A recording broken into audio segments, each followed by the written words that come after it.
I'm so excited to talk today about this wonderful topic of mindful movement and hormone yoga therapy, and how you can, with breathwork and movement, and of course also functional medicine matrix, influence your endocrine system.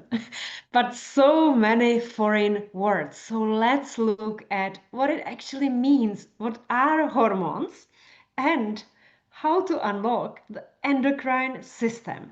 We are also going to look at the menstrual cycle and remind ourselves of the power of hormones. And then we come to the practical part, which will be the breath work and, of course, some tips and tricks from nutrition. So those ones that see me for the first time today, I am Blanka Campbell, the functional medicine practitioner and holistic nutritionist, and also hormone yoga therapist. And now we are looking at the functional medicine approach. And you can see that we have a matrix. And in the center of the matrix, we have mental, emotional, and spiritual health. Because if these three categories are fulfilled, the disease stays away. However, if we have gone through some past trauma, or if we lost the control of our life, if we are separated from our purpose, life purpose, or we don't even know what is our life purpose, it can show in different other nodes of the functional medicine matrix. So, for example, assimilation. What is it that I cannot absorb or digest? And if we run the stool test, we can see that there is leaky gut, or there is small intestinal bacterial overgrowth and diarrhea, and maybe bile acid coming up the throat, or there's an immune system defense and repair. What is it that I cannot defend and repair? And that can be LPS, which are liposaccharides from the bacteria. So all the nodes are interconnected, or some people suffer with allergies, or they have been exposed to the radiation. So these can also be some hormonal imbalances, and it also has impact on mood. So here we are looking at the decision matrix for the anxiety and depression. And many people who go through stress, therefore hormonal imbalance, also experience some mood swings, anxiety, depression, or other mood imbalances. So we are looking at energy, which is all about mitochondria, the energy powerhouse, and oxidative stress. We spoke about the power of antioxidants and unfortunately free radicals when we are exposed to them in an environment, and biotransformation and elimination. How well do you detoxify every single day? You don't need to go once a year on a detox to Thailand and starve yourself. The detoxification is happening every single day in our body. So how can we support it, and what can be the underlying issues if this part is not working well? Maybe the toxic overload and transport. So all the hormones and the neurotransmitters and vitamins and minerals need to be transported in the bloodstream using some protein carriers. Otherwise, if this part is not working, it can lead to stroke and lymph congestion and cardiovascular disease, seizures, and so on. And communication, this is how hormones are communicating with each other. And this can also lead to, for example, water retention and structural integrity. We all think about collagen, but it's not only collagen. It's also myelin sheaths in the brain, so multiple sclerosis or other neurodegenerative disease. And so what can have impact on that? All the antecedents, triggers, and mediators. Antecedents, what is a family history? Triggers, it can be the stress, or it can be antibiotic therapy. And mediators, perpetuators, is what we do every single day, the tiny, not so beneficial habits, which might be abuse of alcohol or smoking and so on. So this is basically functional medicine matrix. But we are today going to look at one part of it, which is the communication. And hormones are communicating with every single cell on their body. So what is the difference between hormones and neurotransmitters, and what the hormones are actually doing? So they're released from some gland in the body. And that's why in hormone yoga therapy, we are focusing on different glands like thyroid gland, adrenal gland, that is producing cortisol, ovaries, testes, and so on. And they're released from this gland into the bloodstream, and they travel in a sex hormone binding globulin, for example. And then they come to the cell, and every cell has a receptor. And this hormone sits there and passes the message to the cell, and the cell knows what to do. For example, heat me up, or make me asleep, or increase my libido. Yeah, this is the message of the hormone to the cell. And hormones are actually quite slow, and it's a long process because they have to travel a long distance. So imagine, for example, even estrogen from the ovaries has to also travel to the brain. And when they pass the message, they are destroyed. And then we need to eliminate them. Yeah. And of course, each target tissue, each organ has different receptors. So not every hormone acts the same on the different cells. Now, what are neurotransmitters? Neurotransmitters are in the brain, and they act very quickly. So if I step on a broken glass now, immediately the brain gets the signal that there is a sharp object, and within milliseconds, I'm going to lift my leg and move and act. So it's a sensory input.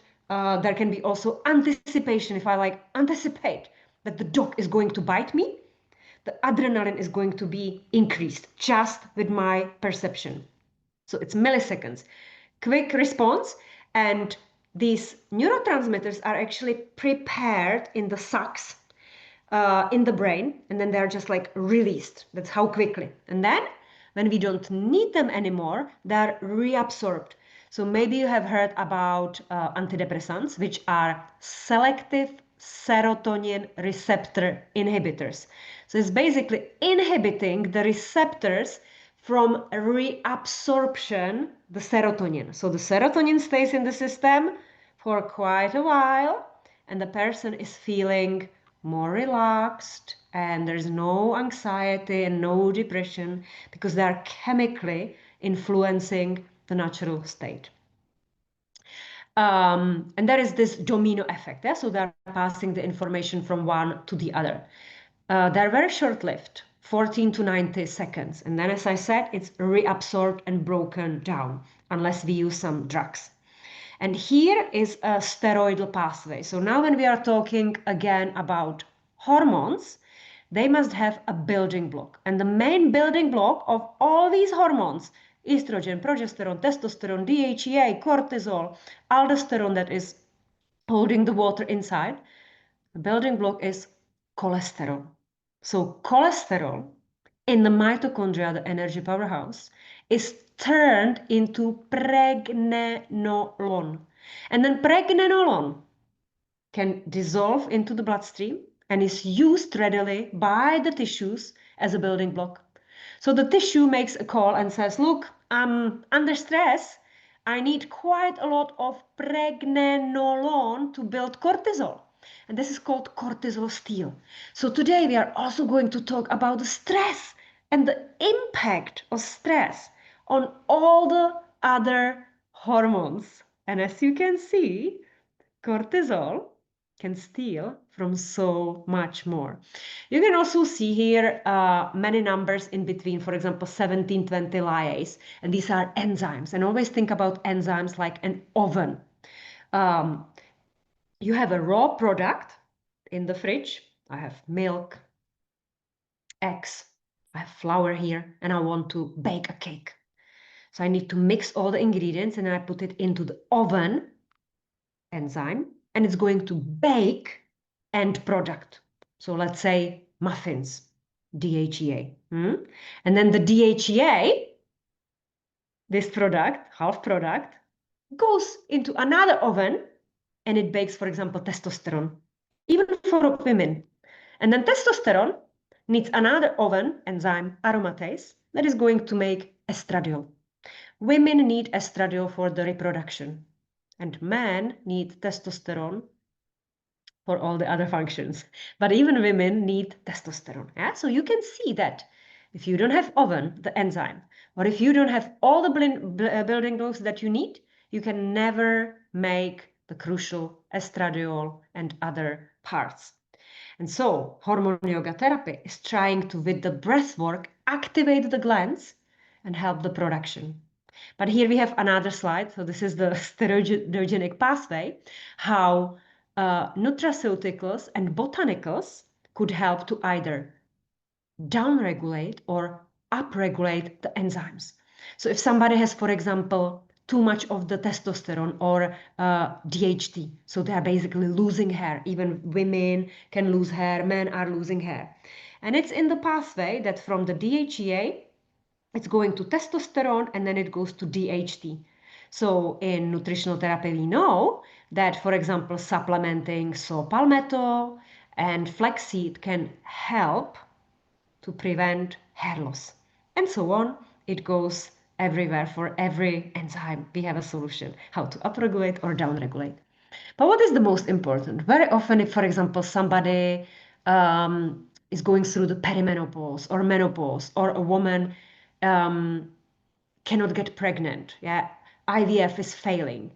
And normally the doctor would focus on the sex steroids and would say, okay, you don't have enough estradiol, so let's just, pump you up with estradiol. But we need to go upwards in functional medicine. And we know that thyroid is giving permission to the ovaries to produce sex hormones. And if somebody has Hashimoto or like underactive thyroid, actually also overactive thyroid, this pathway is going to be imbalanced. But it's not only about thyroid. Let's go a step further and look at the adrenal glands. So in hormone yoga therapy, we have many exercises to support the adrenal glands, because adrenal glands that are sitting above the kidneys are producing cortisol, the stress hormone, which we need, but very often we overuse it and then the adrenal glands get depleted.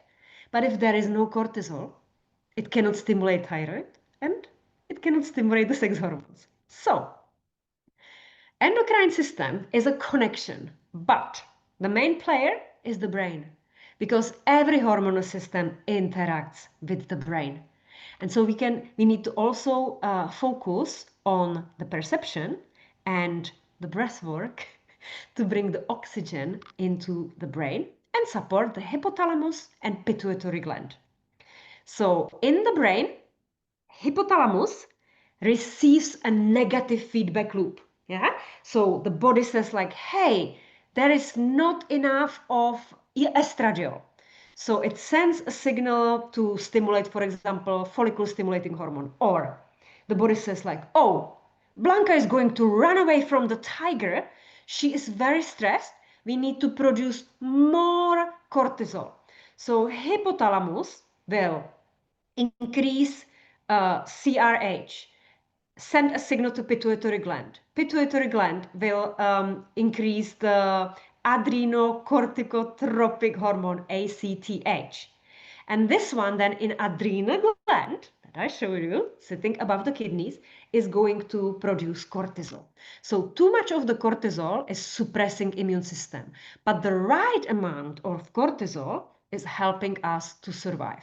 And then the cortisol is in the bloodstream, which sends the signal to the hypothalamus, whether or not it should again stimulate production or suppress it. So you can see that here we have the organs, how they are interconnected. So for example, the gut health has impact on the ovaries, but also on the brain and also on the liver and also on the production of insulin and thyroid and adrenal gland. It is all interconnected. So if, for example, somebody has insulin resistance, it's overweight, eating unhealthy food, has a predisposition for diabetes, and the insulin is increased, it's going to create endometriosis, fibroids, heavy bleeding. It's going to create dysbiosis in the gut. All the lipoproteins, which are toxins, are going to increase the production of the liver. Liver will be toxic as well. It will cause the toxic brain. Brain will not be able to signal to the adrenal glands. Adrenal glands will not support the thyroid. Thyroid will not support the ovaries. And on the top of it, it's going to create the inflammation. So we want to always prevent the inflammation, increased insulin, dysbiosis, and so on. But when we talk about stress, let's say that is the main question that people in corporate usually have. How do I know in which stage of the stress I am? So we have 3 stages. Stage number 1 is arousal. It's alarm. And it can be you are all good and then you go through a breakup or you lose a job or something happens to your child. These are extremely stressful events. Yeah? And it's absolutely normal that our body is going to increase the cortisol because it wants us to survive. Yeah, we are running away from the tiger. We need to find a solution. So if we were to run the blood test, we would see that the cortisol is elevated. I actually recommend salivary cortisol, 4-point or 6-point. And we would be measuring also DHEA, which is basically the precursor to all the other steroid hormones. And this one is produced in the adrenal glands. So the level might be normal or elevated. So that would be the arousal. And what symptoms would you feel? So you would actually have high energy, would be stimulated. In that moment, you don't need to eat, you don't need to sleep. You actually think clearly, you are trying to find the solutions. And that's good. And there's like no fatigue, pupils are really reactive. And in this stage, because it's a short-term stage, you go through that, the heartbreak or divorce, and it's not going to be so stressful, hopefully, forever. So ashwagandha, holy basil, L-theanine is very good. L-theanine, even when you are studying, preparing for the exam, or your children are preparing for exam, and they have to work extra hard, so it's studying until 2 o'clock in the night. L-theanine helps with the focus, and 5-HTP is a precursor to serotonin, the happy hormone. Yeah? So even for somebody who gets, some anxiety or depression from the sudden situation that happened, 5-HTP in the evening can be very helpful, or passion flower, valerian root, and so on. Now let's look at the stage 2, adaptation, resistance. We have homeostasis. Homeostasis is when everything is perfect as it's supposed to be. And then we have allostasis. So we adapt it to our new stressful stressful situation. And we live in this stressful situation for years and years and years. So it's overworking. And our body in stage 2 accepted it like that's the way it is. As you can see, the monkey, it's living in the cage. After all, after so many years, it becomes a new norm, even though it is not normal. So what you might notice in the stage 2 is difficulty waking up in the morning. You wake up and you don't feel refreshed anymore, so you drink the cup of coffee or maybe 2. You're not really motivated to go for a run or exercise because it's all about survival. But there then can be like a peak cortisol alertness around the noon. Suddenly you are catching up. Then it goes down after lunch, and then you can have a second wind late in the evening, just before you are going to sleep. You become very active. It's time to do the cleaning or other things, or you are maybe even working because you feel like you can. But that is all wrong. It shouldn't be this way. Sleep then becomes not restorative. So if you are using Oura Ring, you would see that the stage 4, the deep sleep, it's not 1 hour 30 or 2 hours anymore. It's something around 50 minutes, or for somebody even lower. So it's just that short sleep that you have, and you are maybe even aware of being awake during the night. So what symptoms can you notice after years of experiencing this, or even months? Irritability, anxiety, mood swings, blood sugar dysregulation, even though you don't eat sugary stuff or carbohydrates like pasta, bread. You think that you eat healthily. When you run the blood tests and you see the glycosylated hemoglobin 5.6%, which is pre-diabetic state, you wonder how comes. But remember that cortisol is there to protect you. So cortisol is going to increase blood glucose levels, and blood glucose levels will increase insulin, the anabolic hormone. So you are more likely to have belly fat. Yeah, so these love handles, especially around the middle, is the way. So which botanicals can help you? Ashwagandha is written pretty much everywhere. 6,000 milligrams combined with vitamin C and zinc can be a good combination. Or rhodiola rosea. It's adaptogenic herb from Siberia. I personally take like 200, 300 milligrams when I feel stressed, preparing for some exam or traveling, doing lots of physical exercise. The rhodiola is my favorite. Cordyceps, it also helps with the brain and the focus. And this is my new favorite, phosphatidylserine. And actually, a British company called BioCare is selling this product, shipping everywhere around Europe, and I can give you the discount code for that. This, if you take it before you go to sleep, I'm not going to tell you how many milligrams, but actually quite a lot. And then even when you wake up in the night, you can still take it, and within 20 minutes, you are going to fall asleep. Now we come to the stage 3. It's exhaustion, collapse, burnout. But sometimes people stay on the edge of the stage 2 in the beginning of the stage 3 for a very long time. Yeah? So how would you know? From the blood test, both cortisol and DHA levels are totally depressed. It's almost like non-existent. It's so low. And I'm usually measuring it so from the serum blood in the morning, also usually for women around the day 19 of the menstrual cycle. And you might notice like this chronic fatigue. Coffee doesn't work, tiramisu doesn't work. It might feel like a post-viral syndrome, or maybe you even have something like COVID or flu. And it can be also labeled as burnout. So what are the symptoms? Panic attacks. You cannot really cope with stress. Even a small thing that before you would handle easily, it's too much for you.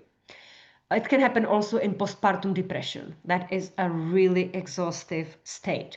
And orthostatic hypotension. So you basically, get up from your chair and you're standing and suddenly you feel a little bit dizzy. You can see the stars around your head. So that is orthostatic hypotension, low blood pressure. And your body is not able to regulate it because the pathway that I showed you before called aldosterone is completely blocked and cortisol is not working anymore. Yeah, so all the pathway is out of balance. And we have here this beautiful acronym, STAINS. So what can cause it? Stress, psychological, but also environmental. So all the toxins and everything that's happening around us. Toxins can be mold, plastic, or any chemicals that you put on your skin, eat in the food. Antigens. So this is like chronic infections and autoimmunity. So if somebody has Hashimoto, thyroid disease or multiple sclerosis or rheumatoid arthritis, the antibodies are basically attacking your own cells. Infections or intolerances, so food sensitivities, dysbiosis. This is usually because you have leaky gut, and then everything leaks to the bloodstream becomes toxic, the immune system is triggered, and if it goes over and over and over again, and you don't do anything about it, it becomes worse and worse and worse. Nutrition. There are some nutritional deficiencies and blood sugar swings. So blood sugar swings I already explained. It can be caused by the stress, but also unhealthy food. And the deficiencies in nutrition, it can be caused, for example, if you have leaky gut or you have bacterial overgrowth, they are going to steal all the nutrients from you. And if you have damaged gut lining, you cannot absorb and digest the food. And also when you are under stress, you also cannot digest the food because the body says like, no, no, no, no, no, no, no. I'm running away from a tiger. I'm not going to digest any food. So this can cause bloating and stinky stool and messy stool and constipation and diarrhea and all the digestive drama. And the last one is sleep. Because if you are under stress, psychological, chemical, mechanical, it's going to have impact on the quality of sleep. And if there is a sleep deprivation, it's going to have impact on the choices of food you do and all the other modifiable lifestyle factors. So the battery is completely empty. Yeah? So here are the other symptoms of the depressed cortisol. So brain fog. You just cannot remember even what you were doing, what you were going to do. You cannot memorize any presentations. You cannot function clearly. You are not as sharp as you used to be. You feel depressed. And it's worse in the evening, right? Because depression in the morning, it's completely different story. So this is more like a worse in the evening or afternoon for no reason. And just also say what's the difference between depression and anxiety. Yeah. So anxiety, being anxious, it's about some situation that you play in the worst case scenario. So you are worried that something is going to go wrong. That's anxiety. And depression, everything looks perfect on the paper. You are married, you have healthy children, you live in a nice house, you have a job, but just don't feel happy. Huh? You don't feel satisfied. You have this like heaviness on your chest. Like you don't want to go out with your friends. That's depression. And we have many stages of depression. Eh? Somebody calls it, they don't want to be labeled with depression. So they say, oh, I just have like mood swings, perimenopause, mood swings. Eh? So when is it really depression? And what's the difference between mood swings and depression? Craving salty foods. This is typical when the cortisol is very low. So wanting to eat some crisp or something salty because the body is sending the signal that the aldosterone, the one that basically needs to protect your kidneys, it's very low and it's sending the signals to have some salt to increase the blood pressure to make you awake. Yeah, so dizziness, shaking, and it's relieved by the meal, usually the carbohydrates. So you would eat a piece of bread or pasta or something sweet and you feel a little bit better. You cannot go without food for a long time.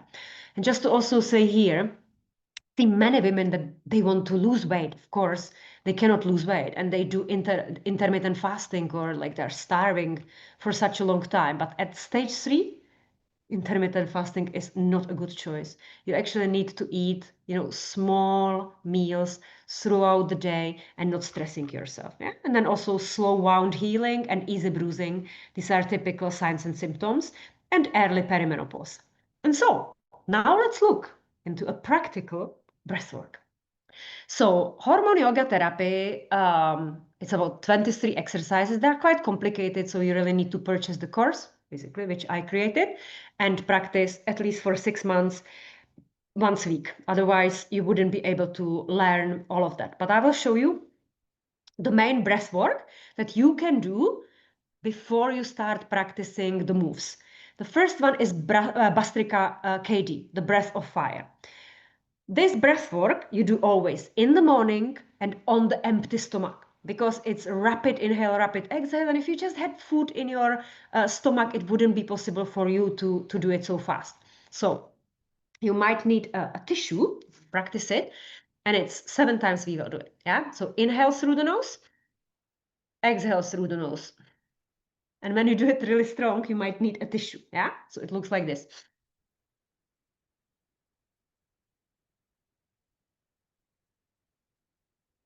And even, even when I do it now, I almost feel like, oh, I'm becoming really, really, really dizzy. And it's the purpose, because we are practicing the resistance to stress. So we create short-time stress and we increase the blood pressure and the pulse, and then we slow down. And when you are practicing it, you can take a piece of paper and you can put it close to your nose and you try to exhale.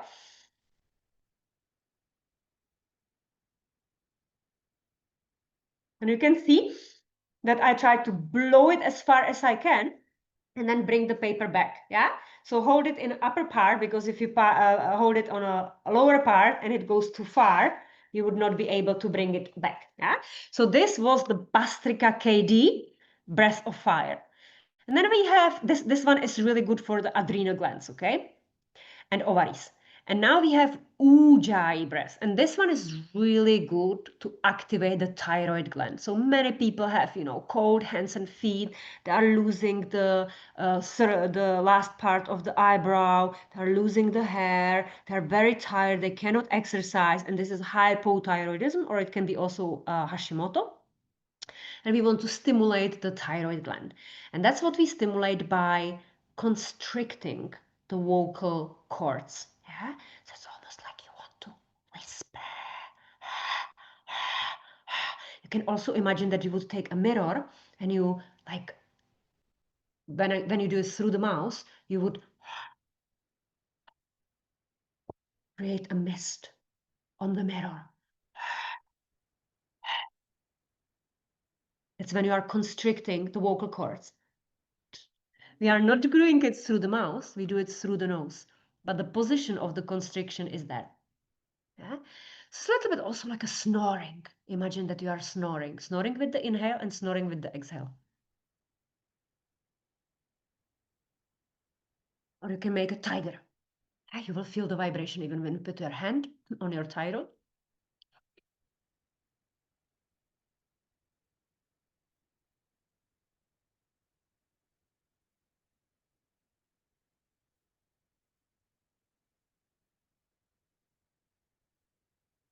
This vibration is activating the thyroid gland. So this is Ujjayi breath, the sound of the ocean. And even if you don't practice the movements of the hormone yoga therapy, you can do this. And you can sometimes do it that you, for example, put the chin on the chest and try to do it now.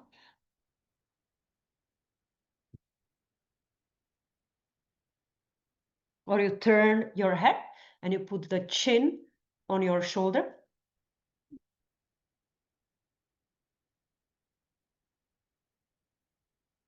And then you can do it on the other side. And then you can do fish pose. So fish pose in yoga, you know this. You put the hands basically behind you. You are on the floor lying and you put your head behind.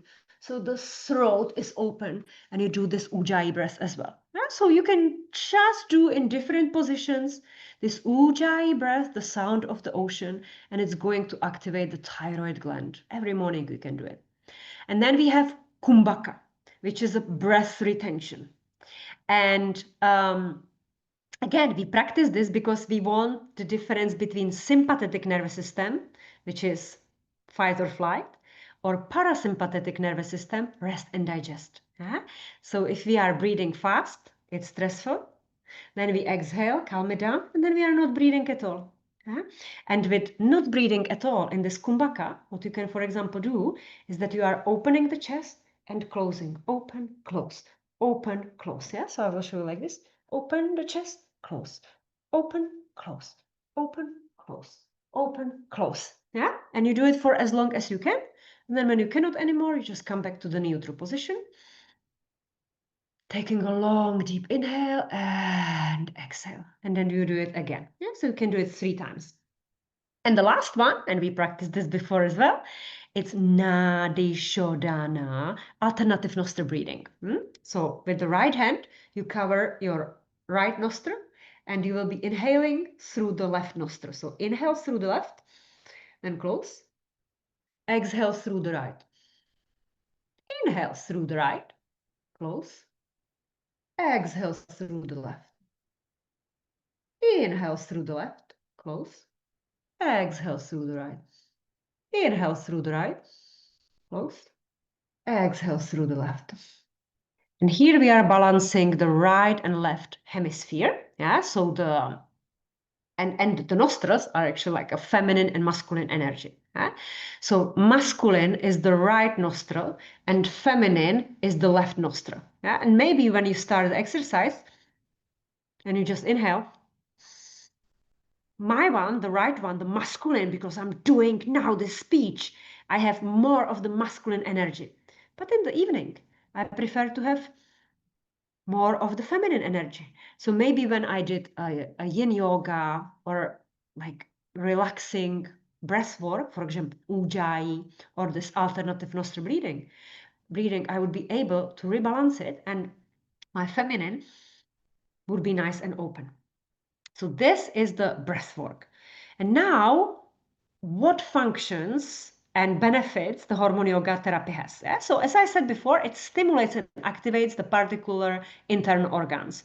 So as we are moving the body, it stimulates also the liver, which we have on the right side, yeah? So under the breast, on the right side, where is the rib cage, there we have liver. And on the left side, we have pancreas. Pancreas in beta cells is producing insulin, and pancreas from alpha cells is producing digestive enzymes. Oh, you can see it actually even here on the picture. Yeah? So here we have like liver and gallbladder, this is stomach, and then we have kidneys, and above the kidneys, here are sitting, there is a small triangle, and the small triangle is the adrenal gland. And the adrenal gland is producing cortisol and DHEA and other hormones. So for example, in menopause, it's producing also small amount of estrogen and progesterone, but very, very small amount. Yeah? We are also working on the muscles. So in different positions, we are squeezing the pelvic floor muscles. And imagine it, it's the anal muscle. We can do it now together. So when you are sitting, you want to squeeze the anal muscle, perineum, which is the small part in between it, in between the anal muscle and vagina or testes, right? So this is perineum, very sensitive. Then vagina and urethra. Yeah, so for men it will be anal muscle, perineum, and testes. That's the path that you are thinking. Or for men, you can think even just about the anal muscle and perineum, and you squeeze it in, and then you relax it. And for women, anal muscle, perineum, vagina, urethra, and you are holding it. And now you release urethra, vagina, perineum, and anal muscle. And so try to do it a couple more times. Then we are also focusing on the glands. So as I told you, hypothalamus is in the brain, pituitary is in the brain as well, adrenal, thyroid, and ovaries. And as we are moving and doing the breath work, because we inhale into the belly and exhale, this is creating the internal massage. And then when we exhale and squeeze the abdominal muscles, all the air goes out, and we also massage it. Yeah. And through this, we also eliminate the toxins and negative emotions. And it might sometimes happen to you that after the class of yoga, you are lying in shavasana and you feel like to cry because you are processing the emotions that were long stored in the fascia. So what are all the benefits of the hormone yoga therapy? So it increases the capacity of the lungs because you have to inhale fully and exhale. This muscle flexibility, because as we are also moving, which I'm not showing you today, we are stretching the inner thighs, arms, twisting the body from side to side. We have beautiful exercises like flying hair. It supports the pelvic floor muscles, and especially for women when they give birth or when they are in menopause and they don't have sufficient amount of estrogen. So estrogen that is holding the collagen, so there is a vaginal atrophy. So basically the lips of the vagina disappear and the muscles become very weak, and then even by sneezing or running or exercising, the urine is leaking. And that's what we want to avoid. So practicing the pelvic floor muscles, it's very beneficial. And stress resilience, yeah, because we create the stress, then we calm it down. And the body is like, oh, I know this, I have done it so many times, I will survive. This is also optimal for metabolism because as we are breathing and we are increasing the thyroid is the master switch in metabolism and thermoregulation.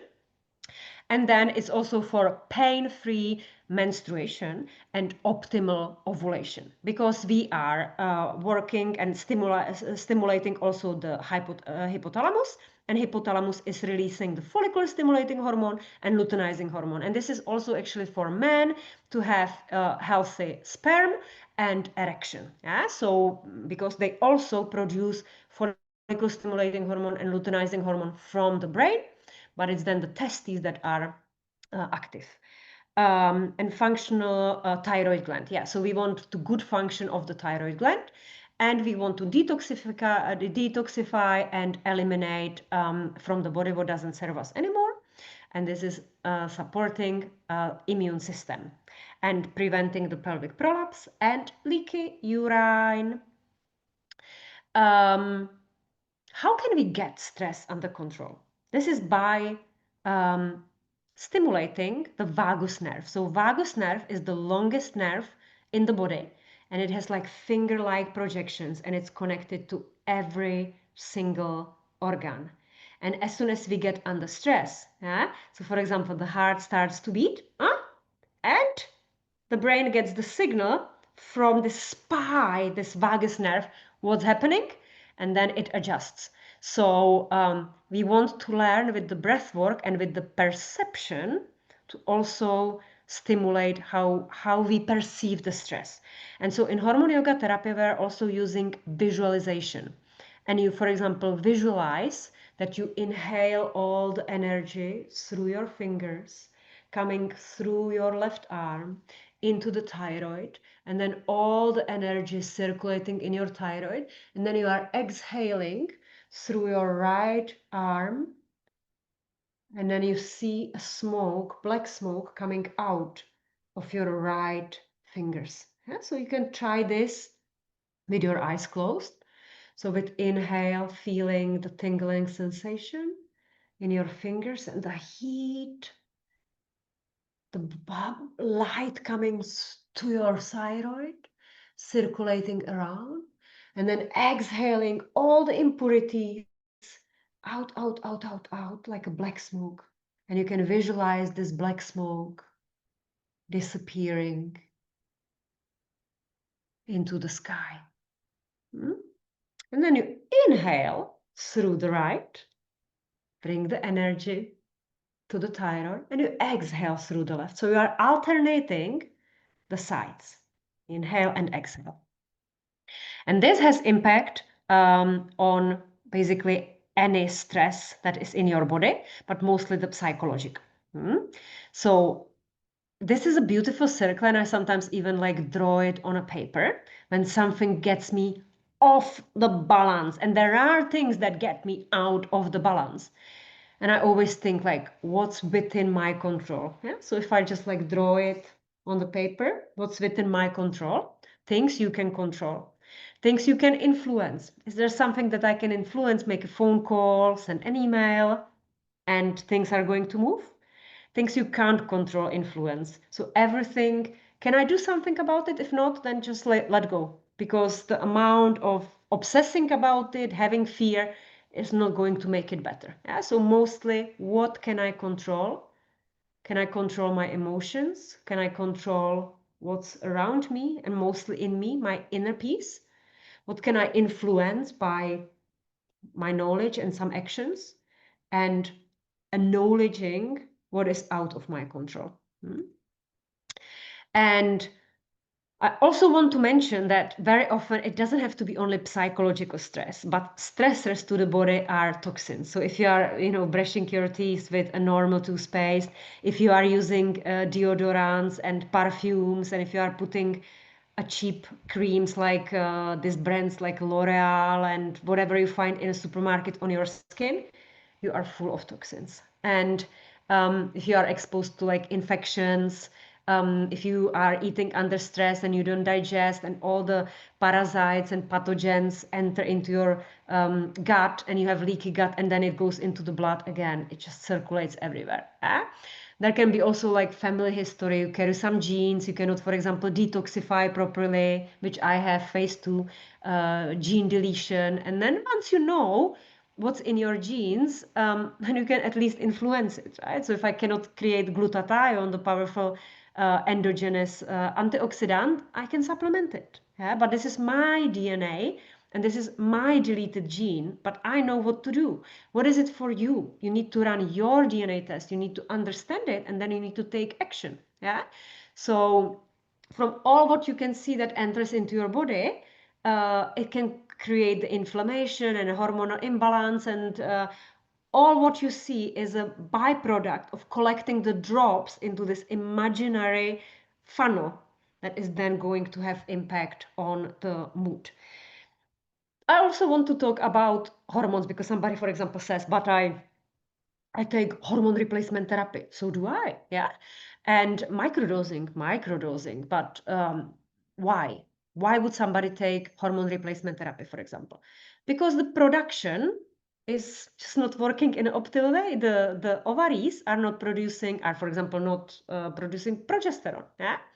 But even if you take utrogestan, progesterone, 200 milligrams every evening to have a better sleep, what if you don't have the transporters and it's not going to be delivered to the cells? Or what if the cells are not sensitive to the message of the hormone?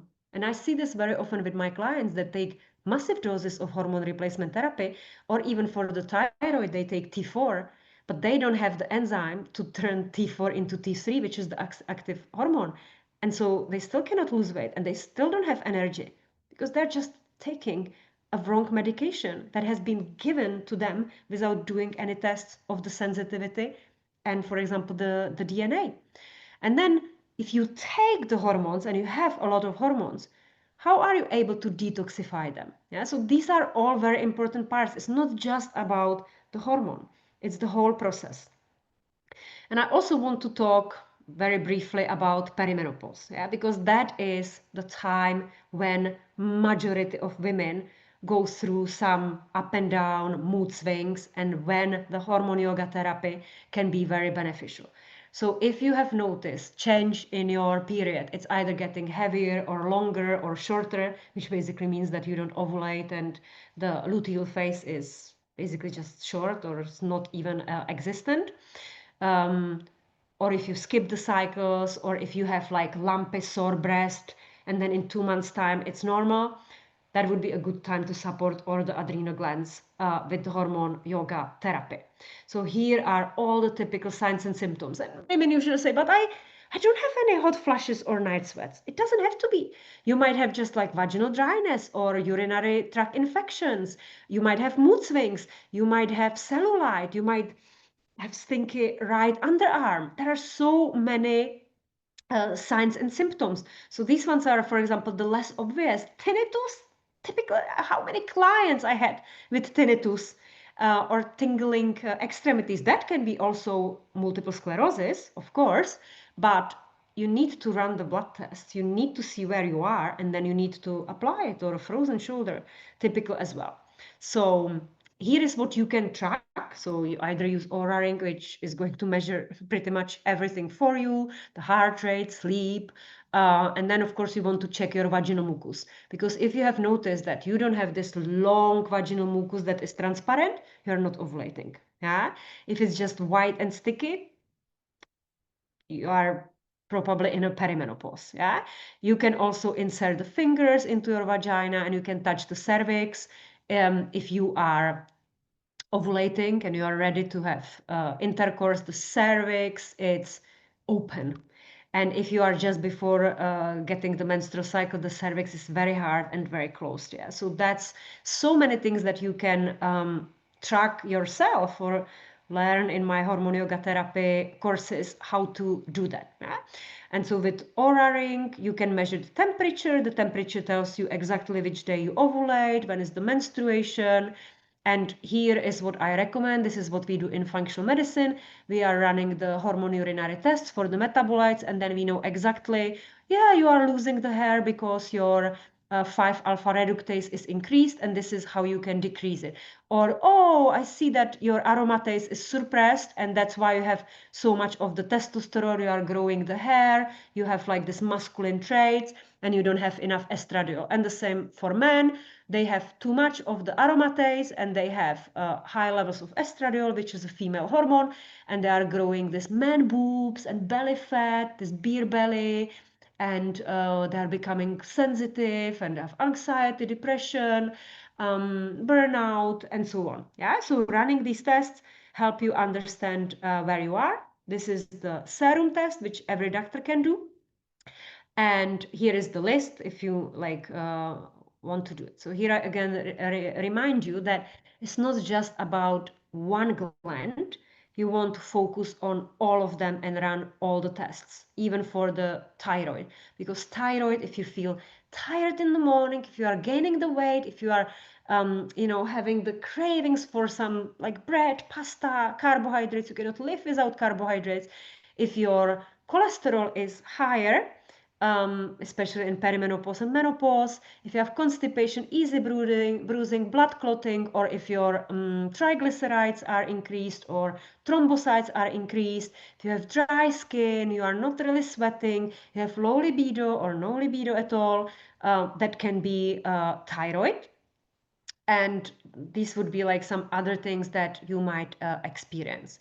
And here is just a reminder of what are the benefits of estrogen. And we want estrogen and progesterone on the same level. It's like a brother and sister. We don't want that one of them is dominant. Yeah? So estrogen is this masculine energy, so that's great for a little while. But progesterone is calming energy. That's why we take utrogestan. I take 200 milligrams of utrogestan before I go to sleep, because it helps me to have a deep, profound sleep, and then I'm not craving sugar, and then I'm not gaining the weight, and I just feel amazing. Yeah. So that's what can be done.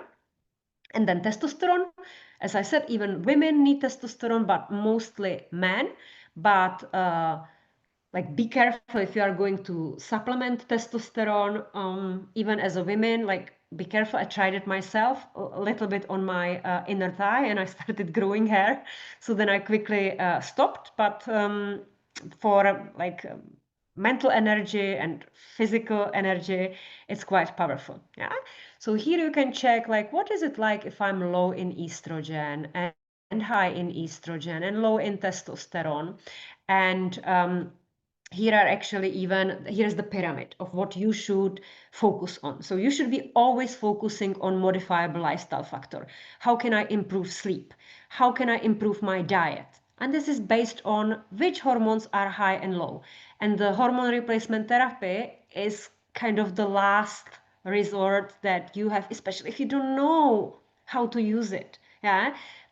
Just by having the prescription and not knowing how you should feel and what you should be checking, that can actually cause breast cancer, ovarian cancer. So I wouldn't play with it if I wasn't experienced. Yeah.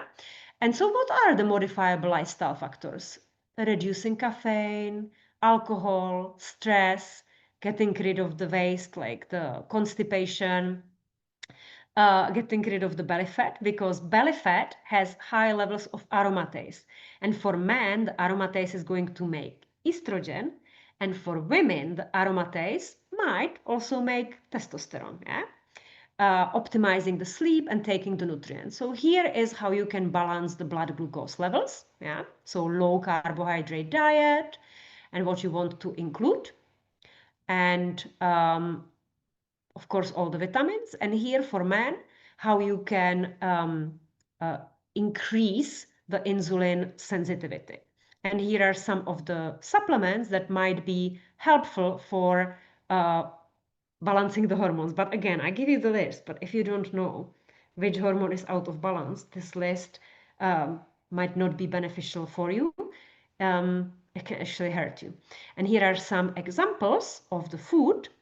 Always eating the rainbow, and talking about the cyclical intermittent fasting. So if you are healthy, you can do the 4-to-1, which means 4 times a week you fast for 16 hours, 2 times a week 18, and once a week 24 hours fast. But this is really only for healthy women. So what have you learned today? You learned a lot. You learn about the adrenal glands and all the hormones and what impact they have. So you have this awareness. Maybe you accept that there is a space for improvement and you take action. So I wonder, what is that one thing that you are going to change today?